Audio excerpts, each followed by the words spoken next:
Hi everybody, it's Rabbi Mark Fishman here. Welcome to the Synagogue with No Walls project. You might have previously seen me outside of a supermarket here in Montreal. Today we'd like to take the project in a different direction and go into the format of having interviews with people within the community.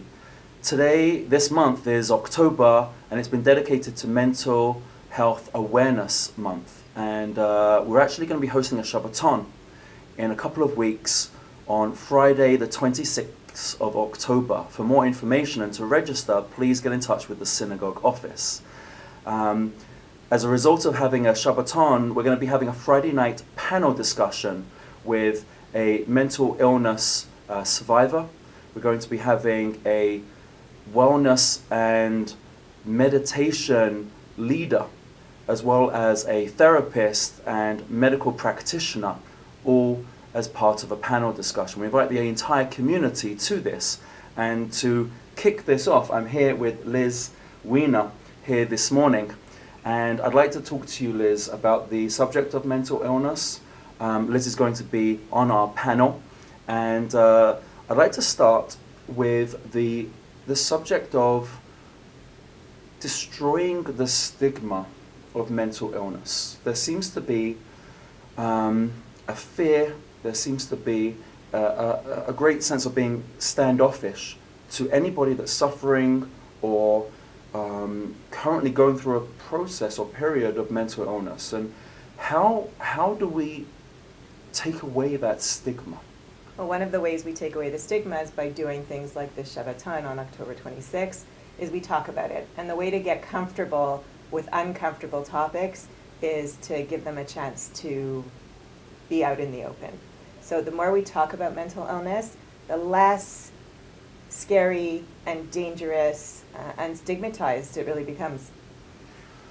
When I hear the word mental illness, there's two halves. Illness, anybody can get sick. And if a person, God forbid, had a serious illness, there would never be any judgment associated with that.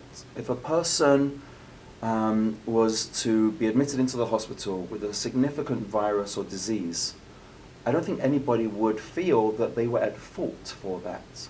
Yet, when you look at the first half of the phrase mental illness, when it seems to be an illness to do with a person's mental capacity, suddenly there's a change.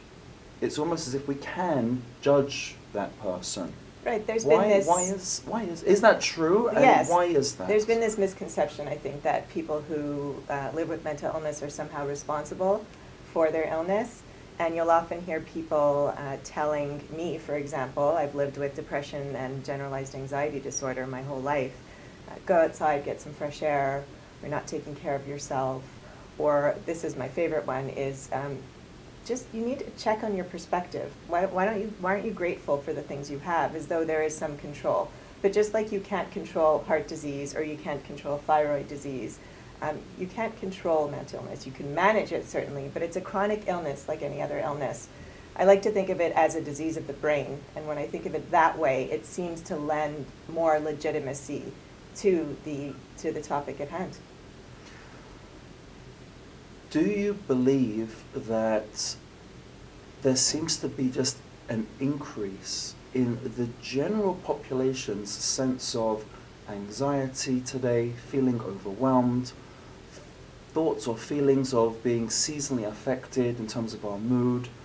There seems, in my perspective, to be this sense that so many people today are struggling with these issues. Absolutely. I think that we all walk around with computers in our pockets, which make us accessible 24/7. So we have this feeling of needing to be constantly on.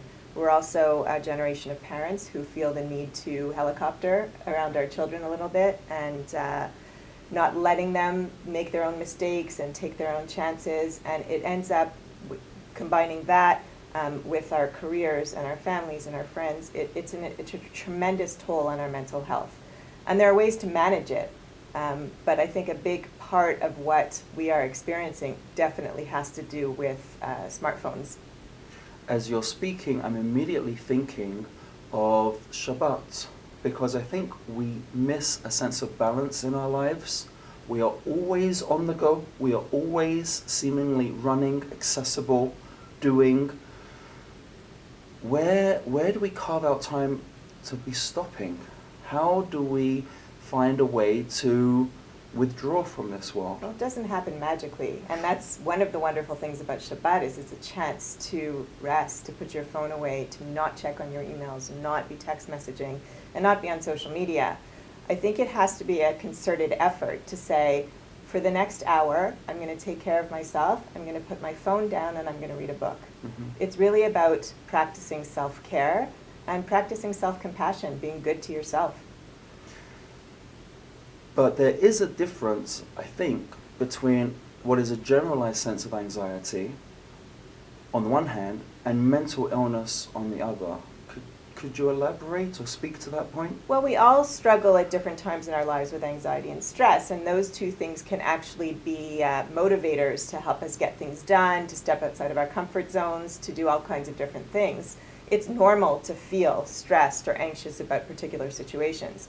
When you live with anxiety on a constant basis, that can be debilitating, that can lend itself to you being not functional, to stopping yourself from doing the things you enjoy on a chronic basis, that's when it crosses the line into a mental illness. Mm-hmm.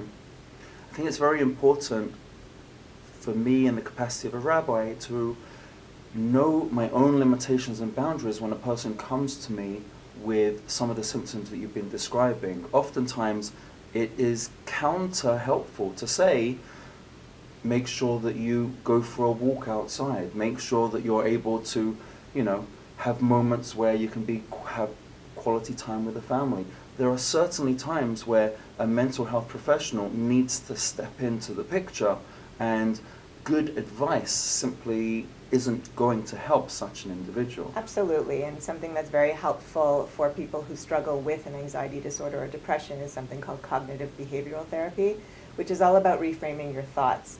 When you live with an anxiety disorder, you are always or often projecting to the worst case scenario. So whatever you do, whatever you're thinking, it is the worst possible outcome.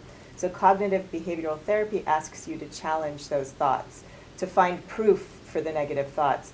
And 99% of the time there is no actual proof. So that's a very helpful strategy.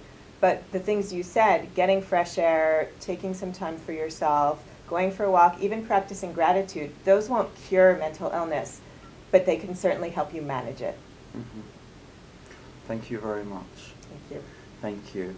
If you would be interested in attending the panel discussion, I highly encourage you to do so. This promises to be a very important, enlightening, and an engaging conversation that our community is ripe to have. We welcome all of you to attend on Friday night the 26th here at Beth Tikvah.